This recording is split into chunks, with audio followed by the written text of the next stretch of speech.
We're live.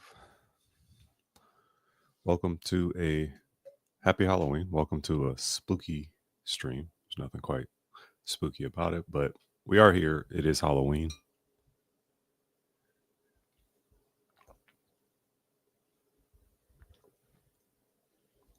Streaming a little bit early today.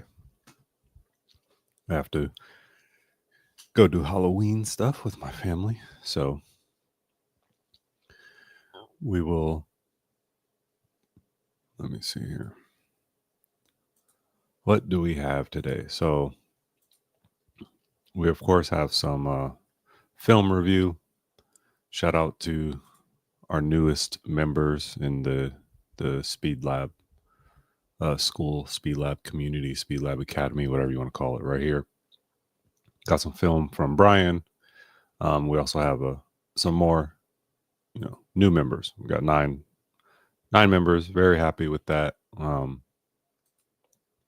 If you do come through, you can get your runner's warm up here, where you have everything that you need to really do a great runner's warm up and practice fundamentals and get faster.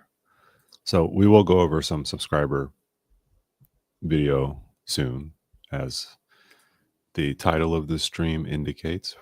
I think we'll start though, and we have a presentation on a presentation. We have a discussion around turning pro, how to get the most out of like your athletic ability, your training, or even your business, your life, your personal hobbies, whatever that may be. It's just how to do it the best way you can. And then we have we're going to start actually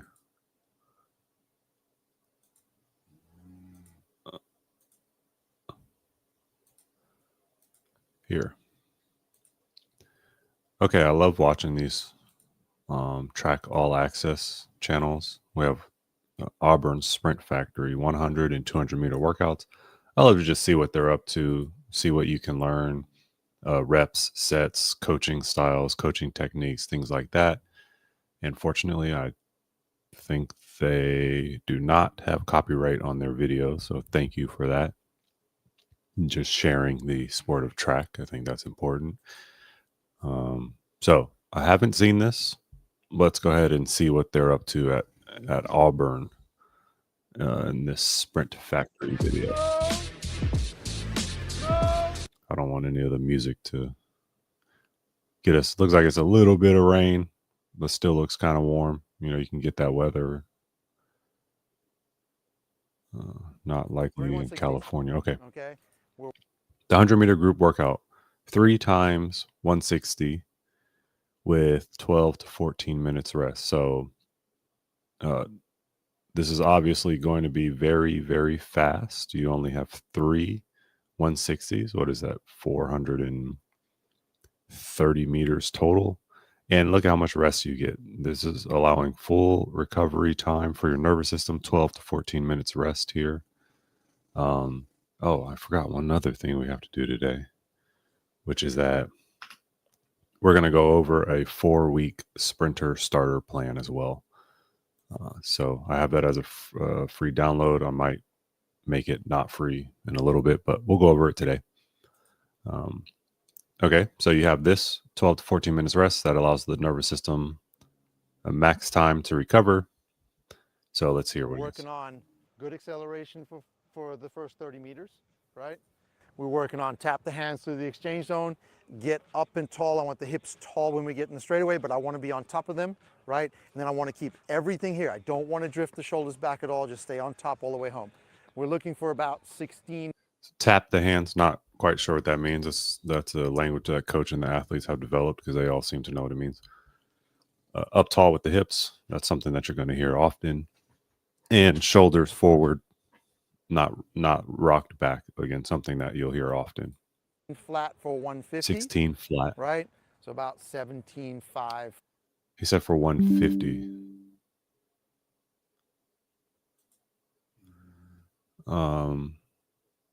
15 flat for 150. Hold on. That's what's making that noise. Okay. Let's see. 15.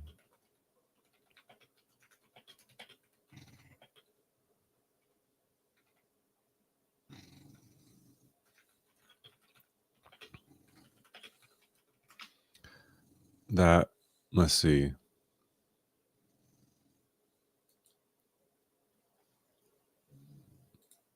Oh, you know what we're going to do? So if I'm running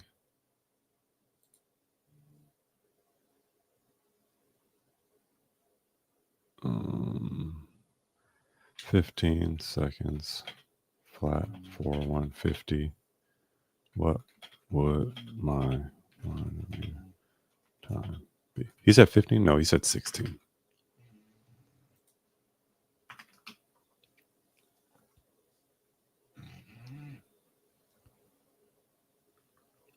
$10.7. So about a 10.7 pace. Okay, let's see how they do. 150 pace for you. Okay, but run with them. Let's work today. What is that Body for her? feel 15 flat for 150, right? So about 17.5, 150 pace for you. 17.5.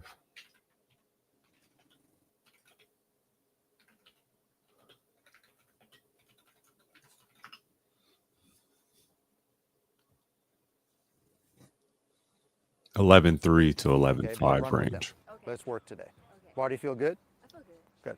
Okay. Set. Go. Smooth. Good tap. Stay under control through here. Smooth. Okay. I mean, definitely looks smooth.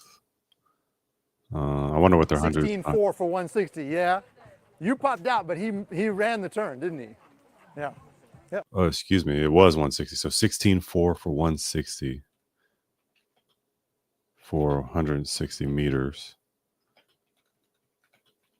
Convert to 100 meter time. So I was mistaken about, I thought he said 150. That would be 10.25.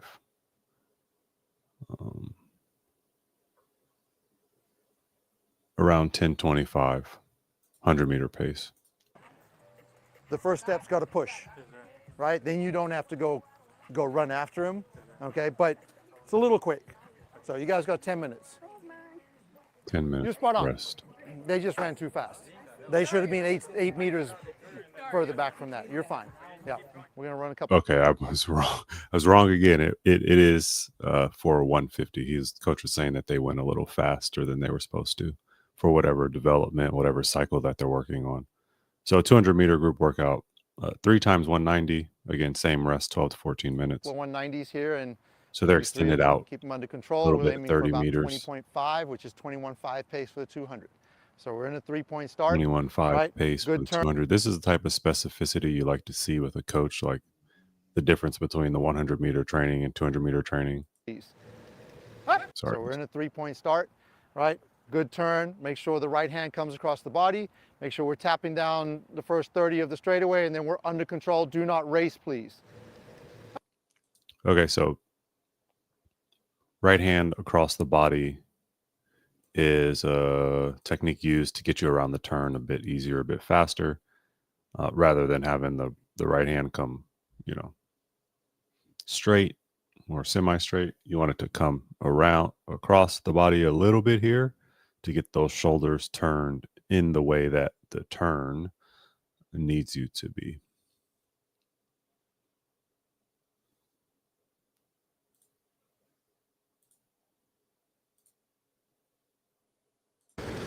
Move. Good hands. Stay tall, Dario. Don't race, but I think they're still racing. It's inevitable. That's just what runners do. Right? Hey, work on being up here nice and tall, right? Keep tall at the hips. Push the foot down underneath you on the straight. Up.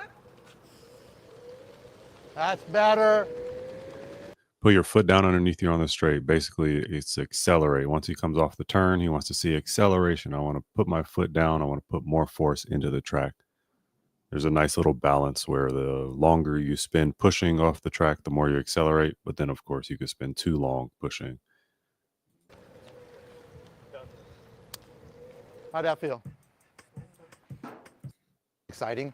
Sometimes I feel bad for Ty because Ty goes out and runs the time, and he looks like he's getting left behind, but he's actually running the correct tempo. So, but it's his first year in the program, so a year from now he'll anticipate what's coming from Maka. So, but yeah, excited about that group. They're running really well. I know we're in the middle of more of an individual workout, but what's the program for getting these guys together for the 4x1? So normally we do relay practice at least once a week, and we'll rotate between the guys. We don't always practice the same order, just so that everybody's got a chance to do some things, because obviously when they go home to their country, they might not be running that leg again, so get them a chance to be comfortable with whatever leg. So yeah, like we'll probably come out Thursday and do some of that stuff, because those guys aren't competing this weekend.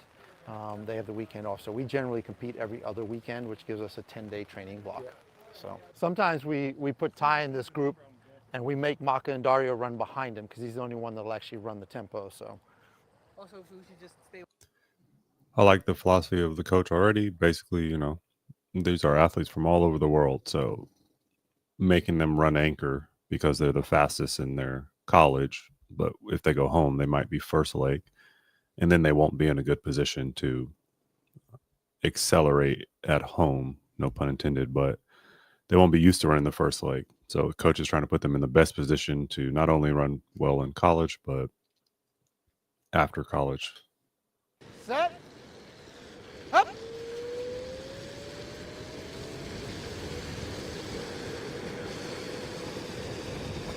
I wonder if the guy in lane 4 is also a 400 runner. That start was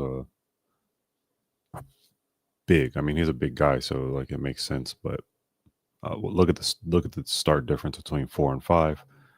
Now 4 is going to come walk 5 down the further down the track they go, but the height difference plays a part in the difference in start speed that you're about to see.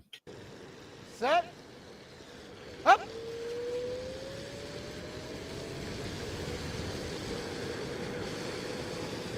So you see how much longer it took him to get up to speed. I mean, that's the gift that Usain Bolt has, is that he's this tall. He's taller probably than this guy, but well, I don't know how tall that guy is, but his starting and speed was like the same as this guy here in the middle. Not of him, but like of people his size that also run 9, 7. The longer the race goes, the more it plays into the favor. 20.7. 20.7. How do you feel, Michael? Or 190. Feels good. I mean, it's my second year in the program, so I'm pretty much used. Well, I think they'll beat him. Set, up.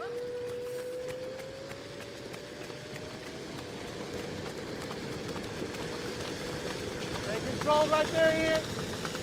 Tap the hand, good. Stay tall, linear.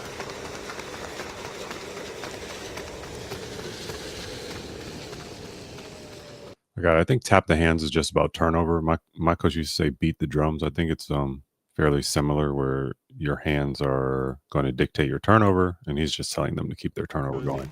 I think that's what he means. It's all right. Yeah, I like that. All right, we're in the weight room. I'm good. Personally, I'm good. They'll be ready for tomorrow. So the crew is doing 160s and 190s. Mhm. What will they do in the next few days? So we've got a dynamic lift today, and I don't know if you want to come and watch that, but so they've got a pretty aggressive lift this afternoon. And tomorrow we'll keep everything short. So we'll do a 20-meter sled pull, followed immediately by a 20-meter block start, and they have about 8 minutes rest, and we'll do 4 sets of that. But we keep everything very short, because obviously they're going to be sore from the weights today. And then they do their second lift, which is an upper body lift tomorrow. And then Thursday we have a recovery day, and then Friday we're back on the track. So we'll probably do exchanges on Friday with the A guys. and the guys not running this weekend. Obviously, the guys running on this weekend will have pre-meet on Friday. So, and then the ones not running will do a workout Saturday morning before we have the meet, and it'll be a long workout. So they'll run 250s. Hmm. Okay, so they're essentially keeping it somewhat light today. They're still getting in good work because they're going to come. First of all, they have weights, and then they're going to come back tomorrow. And it sounds like they're doing block starts. And when you do block starts, you don't want to be dead. You want your block starts to be the best version of you that can show up on that day.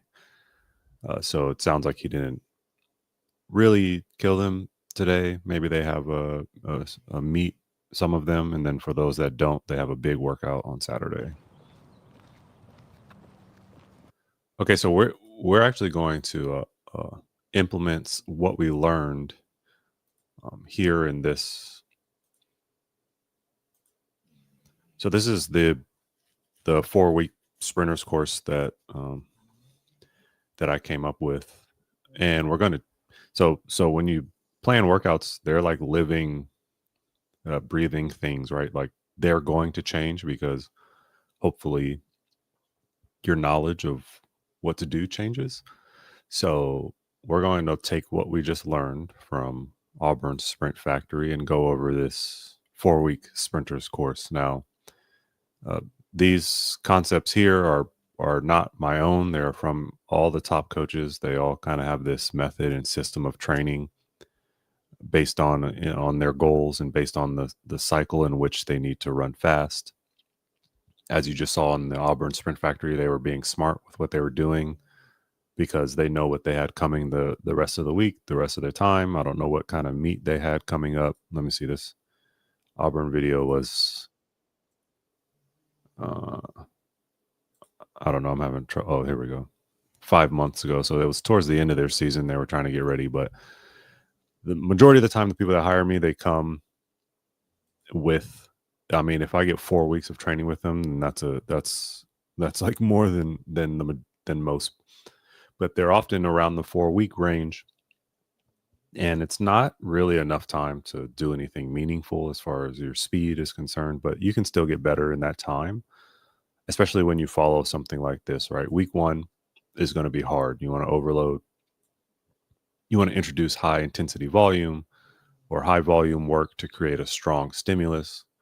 And this is obviously based on each athlete. This is not something that is just a blanket type workout that can go for everyone, because what your version of high intensity, high volume might be different than mine. And the feedback that I'm getting from the original 4-week sprinter plan is that maybe it was a little hard for my athletes. And these are athletes that I train consistently. So I have to take my ideas down a bit on the workload that I give certain athletes. Week 2, you're going to then go into a moderation period where you begin to adapt to what you did during week 1. Right? You're slightly reduce volume and intensity to allow adaptation while maintaining quality. Week 3, you hit it hard again. You want peak stimulus. So you want to push intensity again to create a final overload before recovery. And then week 4, you want easy. You want to deload, recovery, back off to consolidate gains, reduce fatigue, and prepare for the next cycle. So, this is similar to when you rest from the weight room and you want your muscles to actually grow, or you sleep because you want your brain to clear itself of all the junk right? It's a cycle that you can even operate on a daily cycle. Right. You have your hard period, wake up, moderate, you have lunch, hard, you work again after lunch, easy, you get home after your work, your workouts, all that stuff, and you get to relax. Okay, so we have this graphic here showing us week 1, we have our overload, right? So let's say that this is where we are, week 1. If you see here, I have week 0 time trial in your event. I'm actually going to change that. So you're seeing me do this live right now, right? We want this to actually be, I want you to, let's say, 100-meter runners. You're going to run, I want you to start at 175 and run as far as you can in 15 seconds. So this is more about how far distance you go. So yeah, and measure distance, so that when you repeat this, you do the same thing. You line up at the 175, and then you run again for 15 seconds, and you see if you've covered more distance or not. Okay, and then so you have 200-meter runners. I'm going to give you. We'll start at 250 and run as far as you can in 20 seconds. Okay. So we're just getting a baseline here, and then 400. We'll start at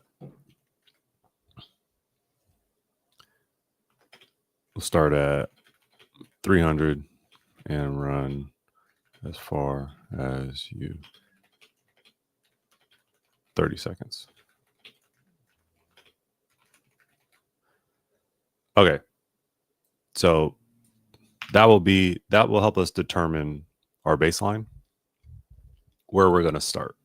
So week 1, we'll have our baseline. And then, as we've mentioned, this is a load period. So this is week 0, technically. So,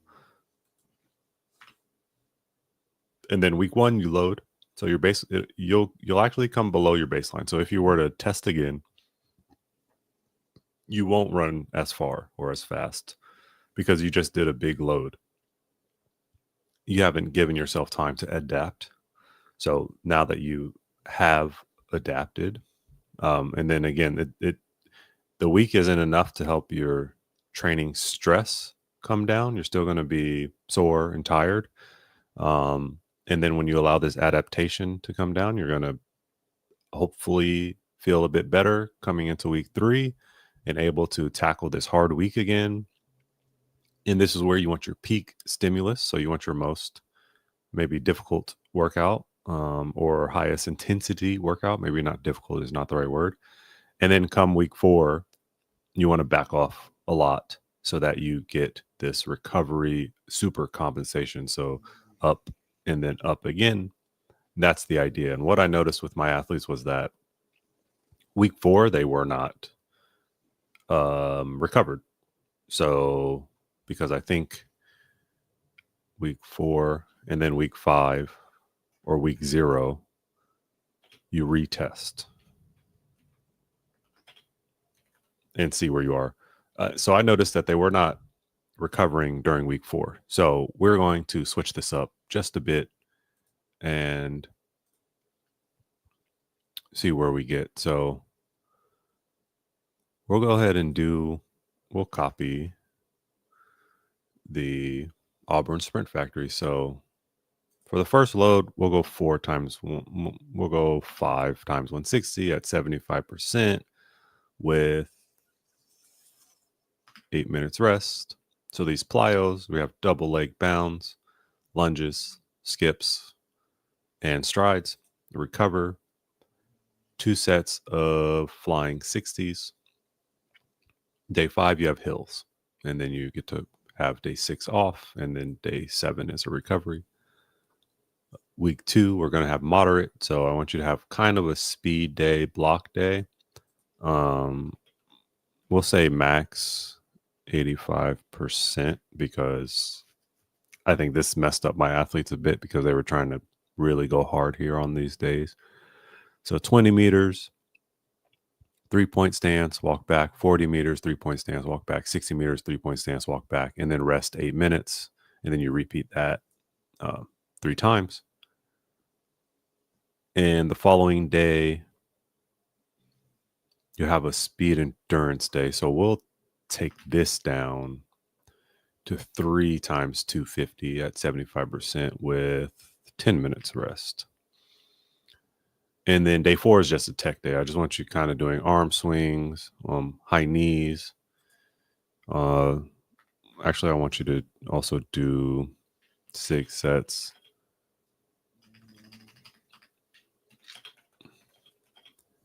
of A skips, 6 sets of B skips,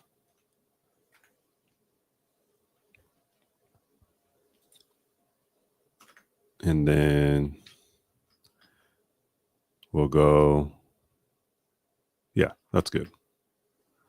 Actually, we'll go 6 sets of 80-meter strides at 70%. And then day 5, you come back for a speed day, even though that's kind of a lot, right?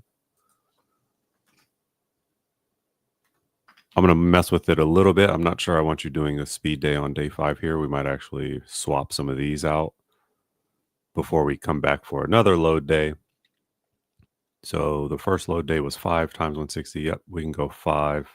We can go 6 times 175 at 80%.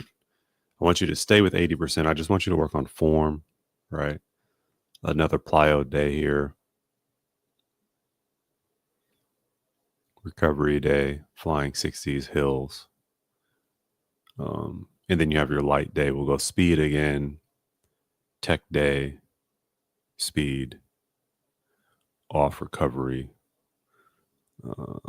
So I have to fix that up a little bit, but we got to learn a little bit from the Auburn Sprint Factory video that helps us change this. I'm still going to doctor this up a little bit because, like I said, it's living and breathing, and the more that I learn each day, each week, I'm going to update it and change it a little bit.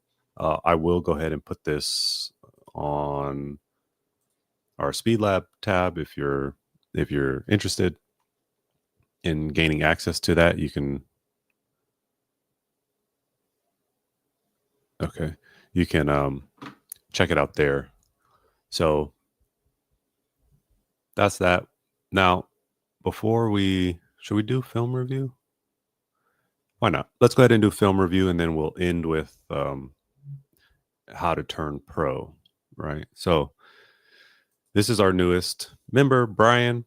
Brian commented on one of the videos that I have about running a 400-meter as a master's sprinter. So automatically, I've got some, don't worry about this yet. I have some master's training guidelines, right? So for a master's, you really want to limit training days and maximize rest. So what does that mean? I mean, 2 speed days, 1 to 2 speed endurance days. This start with 1 and then see how it goes. And then, the rest, so that's could be total 4 days. So 3 to 4 days of rest, recovery, rehab, right? And maybe I can add in 2 to 3 days strength training, depending on what type of training you're doing. I've really noticed for masters, it's so it's so important to prioritize your health and freshness, right? Because when you train sprints, if you're not fresh, you have to ask yourself why you're even doing what you're doing. Fresh doesn't mean you can't be sore. It doesn't mean you can't be tired, but understand, why would I do a high quality workout when I'm tired, when I had a rough work day or school day or whatever? It's not the time to be training high intensity central nervous system. My central nervous system is dead, so I therefore not really trying to do that kind of work. And it's not too different than people that are not masters, but a little bit of guidelines. We'll go through more of those guidelines as we go discuss this client review. So 90-day goal. Thank you for sharing your goals, Brian. Is 59 mid. Competition goal 59 low in February at Masters Track and Field Nationals. 2026 goal is 57. So that's 2-second drop. Current PR as of August 31st is 60.85. So this video is the end of one interval of 6 times 180 at 75%. Not a bad workout at all, with 6 minutes rest in between. This was the 5th or 6th interval. The first 4 were done from the curve to the straight. 39.1. Okay, so we're going to use, what was his fastest time? 32.3. 32.3. Okay, so at 180. 32.3. Let's see.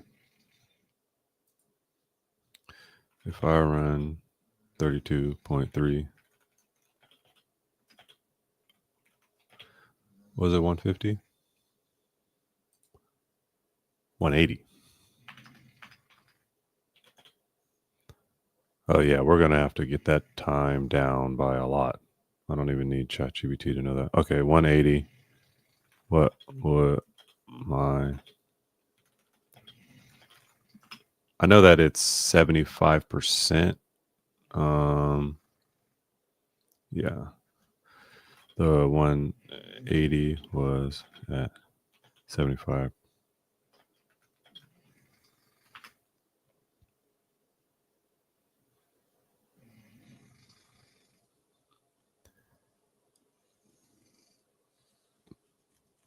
Uh, 58.1. So you are running these technically inside of your goal time.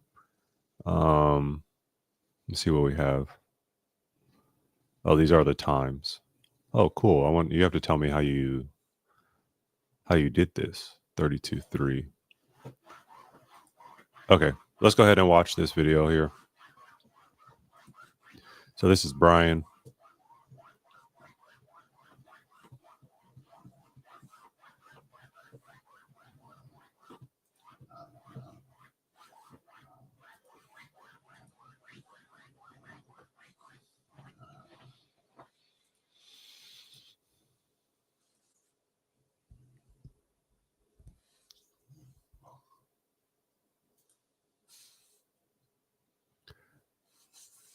First of all, let's rate this track. Okay. Very beautiful. It's fall, clearly. Look at the trees, the leaves. Look at this clear sky. You got these beautiful clouds here. This is real grass on the infield. Got to give it. You always get plus points when you have real grass, right? You have these little pallets here for moving. Not quite sure what those are for, but you could do some pallet hops, I suppose. Some nice homes back here. Very nice. This track looks decent. It looks maybe like it's a little hard. You have this nice little infield area here, maybe for high jump, maybe for, that's about all you could do there. You can't do pole vault or long jump or anything. So this is a nice track. No guardrails, but someone's taking care of all this grass. So that is impressive. You know, this is a nice, there's no one else here. You also get bonus points for no one else there. So this is a nice 8.5 out of 10 track. Beautiful. Let's go ahead and slow this down. We can see what we see in Brian. I'm gonna watch it full speed actually one more time.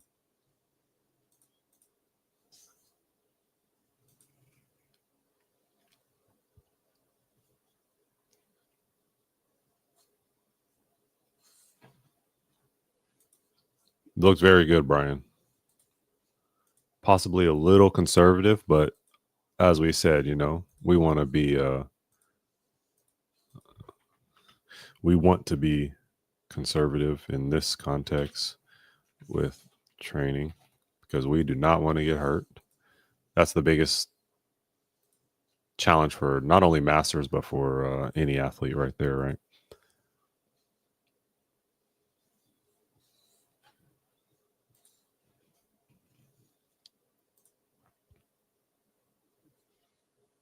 So we definitely want to work on some hip flexor strength, some core strength. You see a little bit too much rotation here, as well as low knees.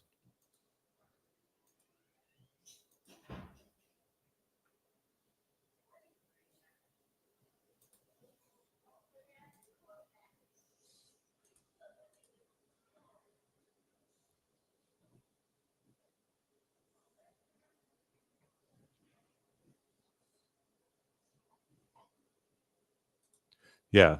So, Brian, I think we want to, based on the video you just sent me, right? We want to work on some posture work. Some lunges. I know that doesn't seem like posture, but it will translate. Some skipping. Skipping will be good for you. Jump rope. All maintain high knees.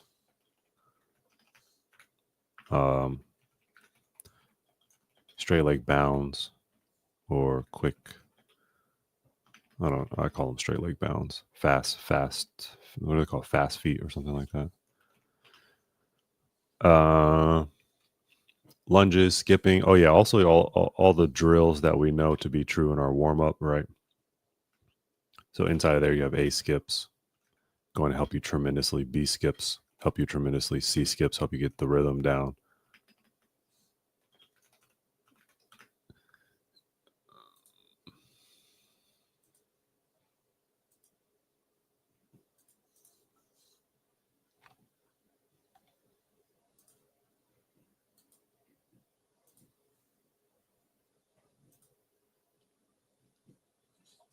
Form looks deep, not too many critiques about the form. I like the arms a lot.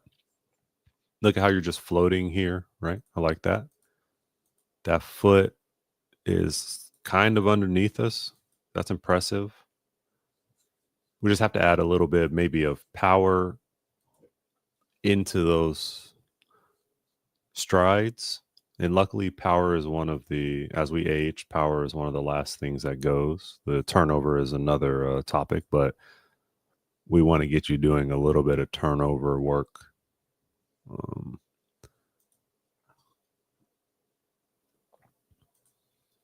And then maybe some work on the curve.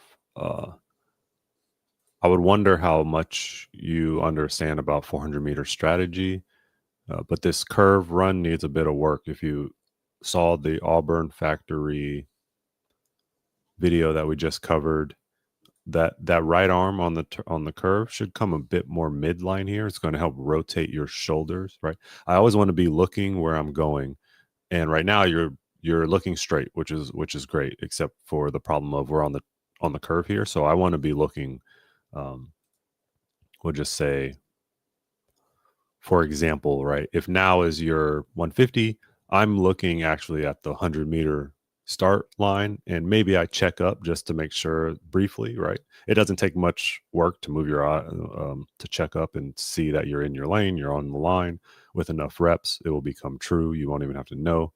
But I always want to make sure that I'm looking where I want to go, not where I am. And right now it looks like you're looking where you are, not where you want to go. Another note about the turn is look at where you are on the track. This might be the biggest and easiest change for you is, and again, I know you said it's number 5 or 6 out of 6, so I'm sure you're tired, but you do decent coming up here, but look how much space is between you and this line. So you're running these are 180s, you're running 184. You're running 187 based off of where you are on the track, because you're going to measure your distance from this. You want to be close to this line, right? It takes 3 consecutive steps over this line to get DQ'd. You obviously don't want to be that close where you're playing those games, but this is far too far from this line. I think a major reason why is because your shoulders, as we discussed, and your right arm not coming to midline, trying to stay parallel. So I bet you also have some rhythm things that you need to work on, which we've included a ton of in the sprinters warm up that I created. So check that out.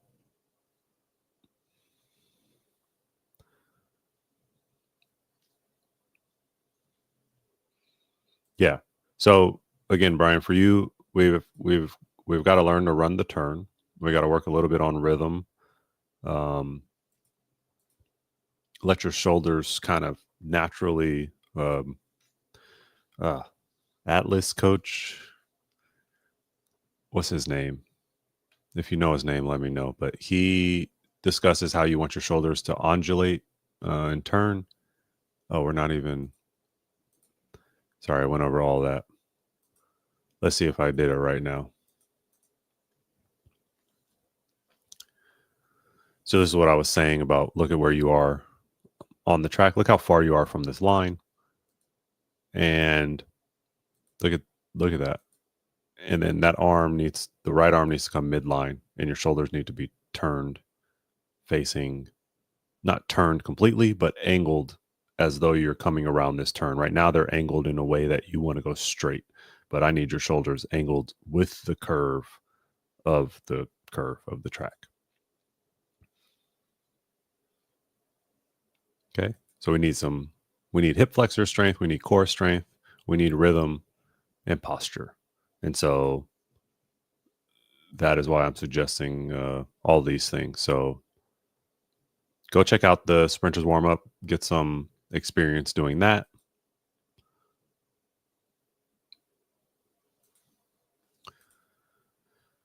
So let's see.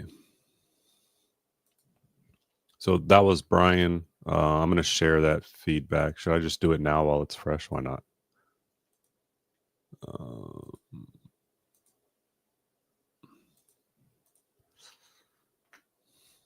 Hi, Brian.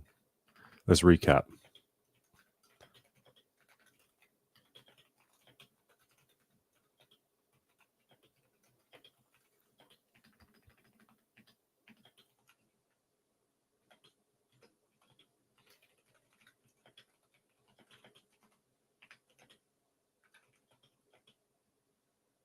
Work on hip flexor, core, psoas strength by incorporating the sprinters warm up found in our classroom, as well as the drills provided. In addition,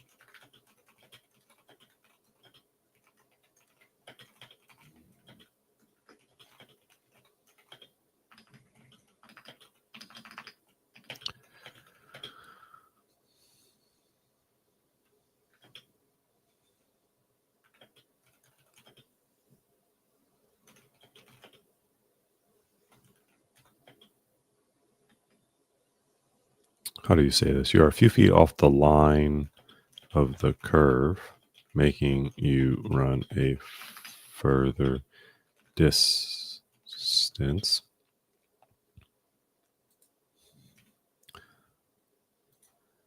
Fixing your arms and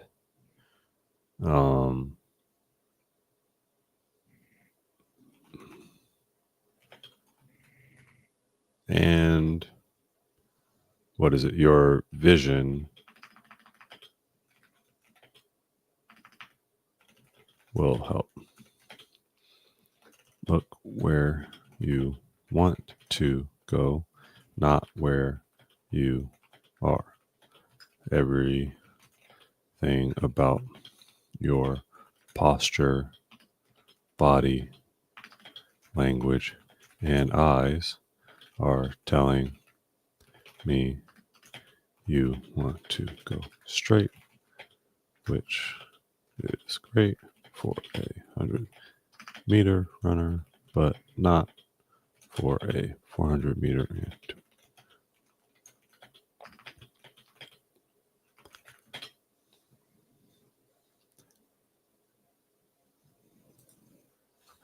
We had a nice little GIF in there.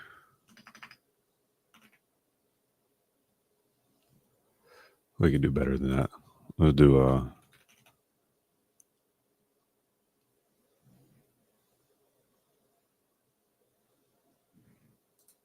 there we go. Is that good? No, we're not gonna have no GIF. I don't like that GIF. Okay. So that was Brian. Thank you for sharing once again, Brian. Please talk to me more, tell me more, ask more questions. I'm here to help. And so,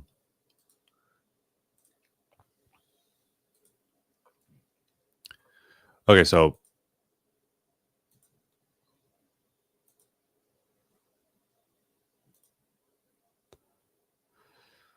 we're going to discuss what separates the amateurs from professionals in sports, business, and life. This is a great book and a great author, Stephen Pressfield, also the author of The War of Art, which is basically, just do the work, stop making excuses kind of thing, which we need to hear from time to time. But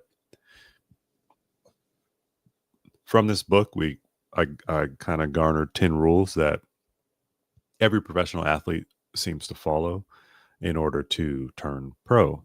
So they all had amateur careers at one time or another, and they made the choice and the decision to follow these rules in order to achieve their dreams.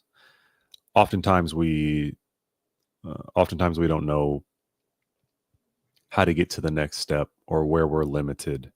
And something like this as a resource is a great guide and a great program and plan to get you started and get you where you want to go in your career. So this is Stephen Pressfield. The amateur plays for fun, the professional plays for keeps.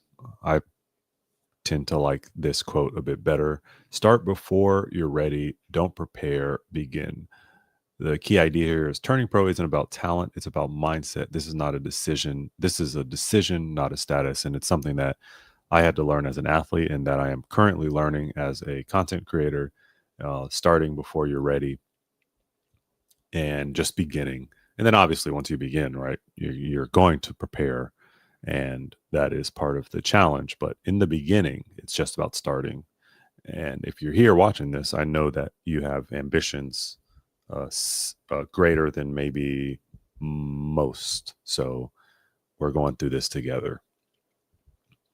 So the first rule is simple, but often the most simple rules are the most difficult rules, and it is show up no matter what. So Kobe Bryant is a perfect example, and an example that Stephen Pressfield enjoys sharing often when he talks or goes on podcasts or whatever. So after a rough rookie season, Kobe started showing up at the gym at 4:30 to get in thousands of shots before others even arrived.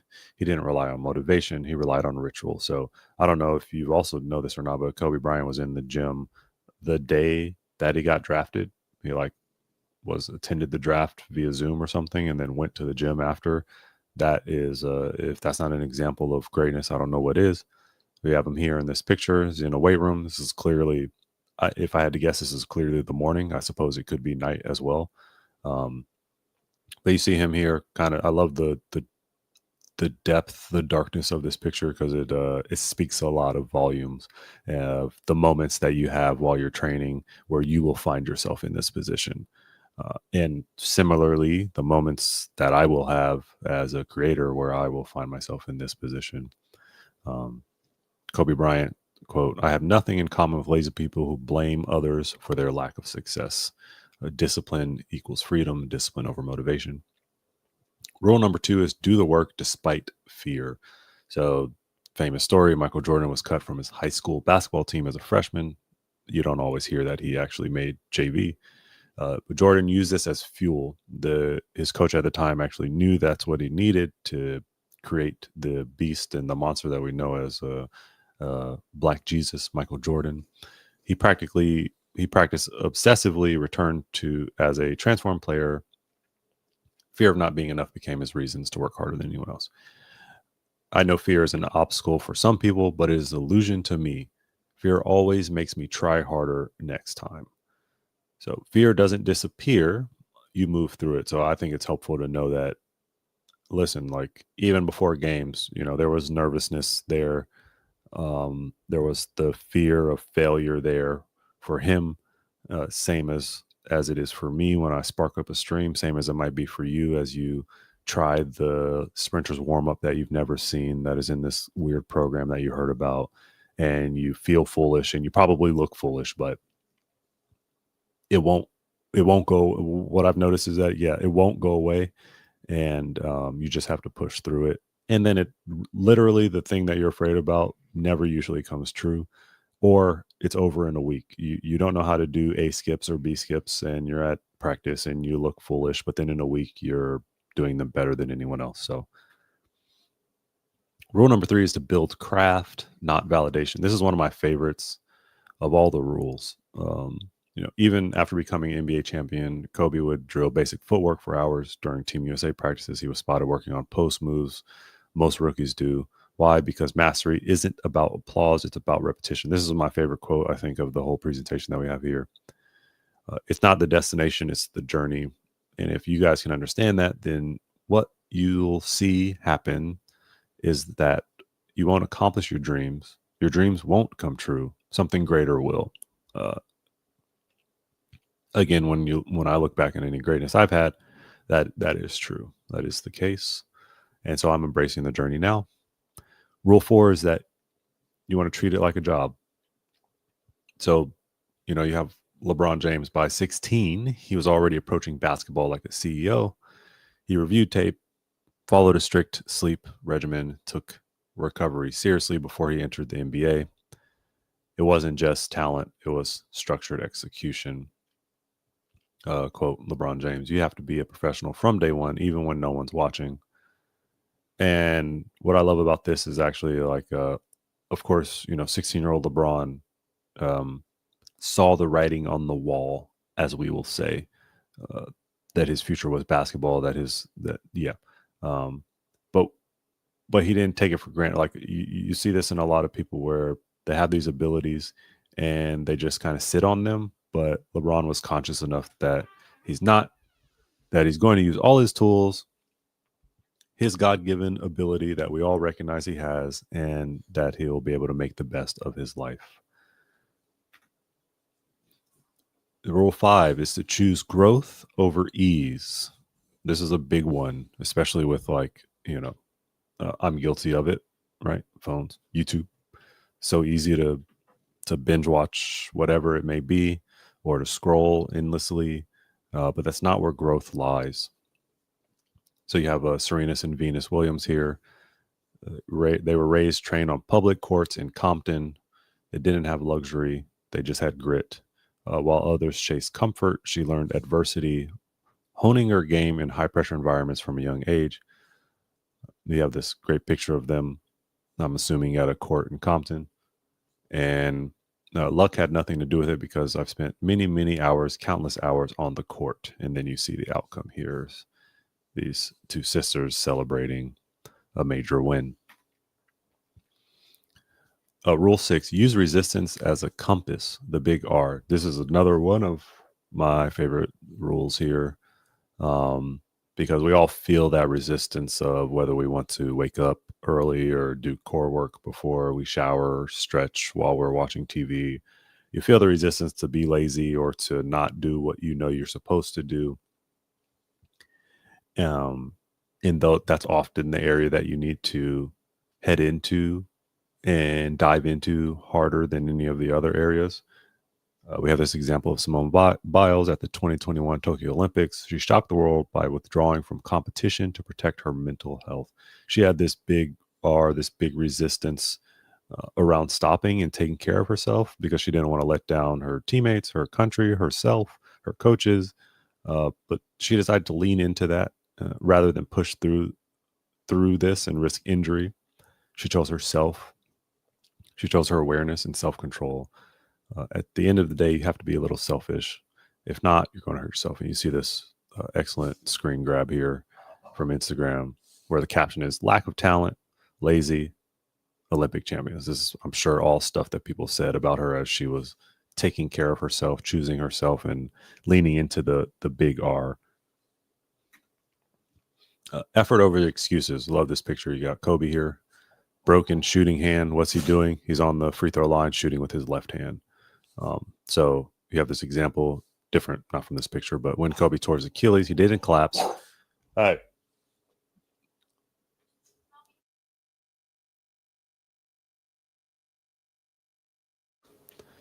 Sorry, everybody. My dog hates foam rollers, and there's one standing up right here that was apparently challenging him to a bark off or something. I'm not quite sure, but thank you.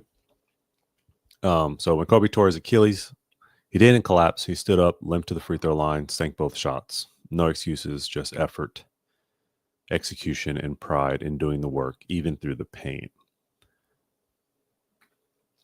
Train the mind. So this is another one of my favorite books. It's called Relentless by Tim Grover. And he goes over the journey really of Kobe Bryant, of Dwayne Wade.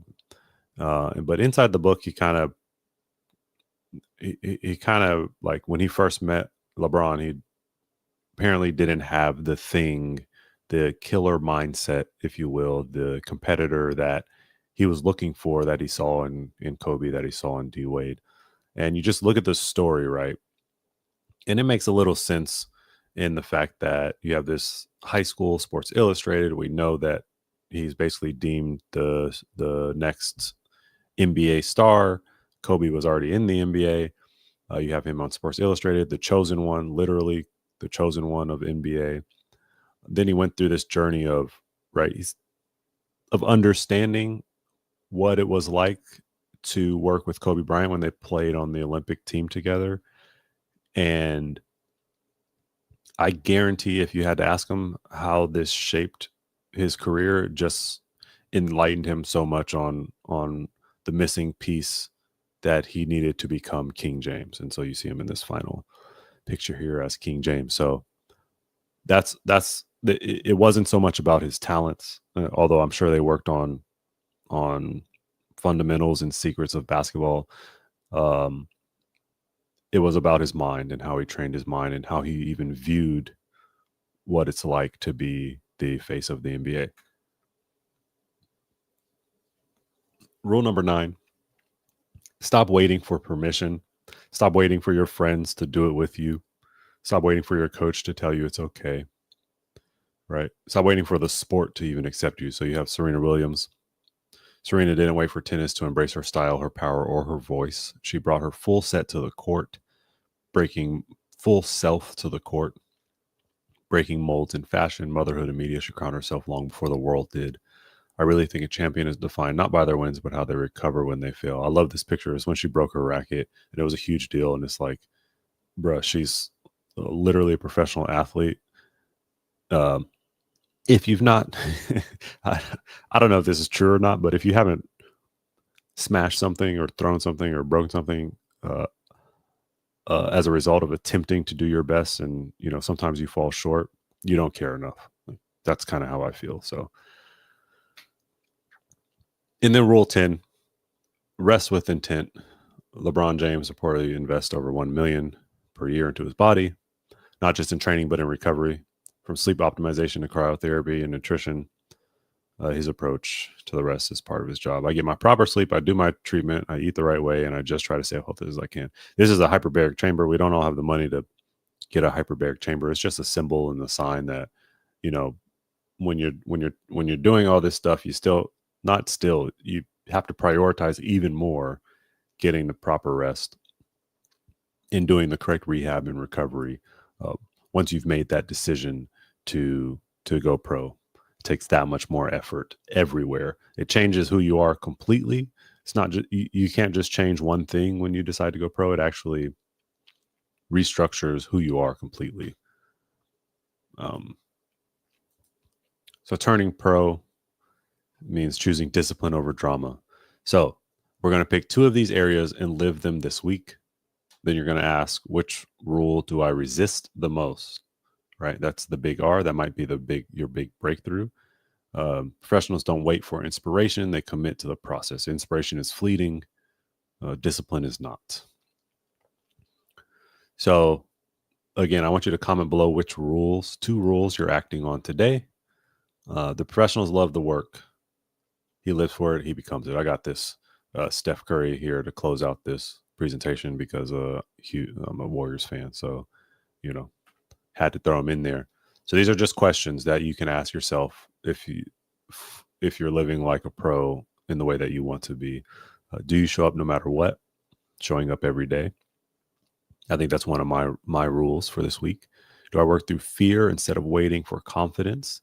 Am I chasing validation or building craft? That could be another rule for me, is to build craft rather than chase the validation of the likes, of the views, of the subs. Do I treat my practice like a job or a hobby? This was a big change for me this year. This is my job. So you're seeing me at work at the moment, and I have to show up at work every day. Do I seek comfort or transformation? I love to sleep in, boy, but the transformation for me comes from the early mornings. When resistance shows up, do I fold or focus? Do I define myself by my effort or excuses? Do I train my mind as hard as my body? Am I waiting for permission? Do I honor recovery and self-reflection? So there we go. I think we got through everything today. Like I said, I have to go, be Halloween with my family. So we're going to end it now. And let's see here. Thanks for stopping by. I'll see you all. What day is it? It's Friday. I am going to get on Sunday. So I'll see you on Sunday at, we'll say 4 p.m. PST. Is that too late? That's 7 East Coast time. I'll try to get on at 3 on Sunday PST for my East Coasters. All right.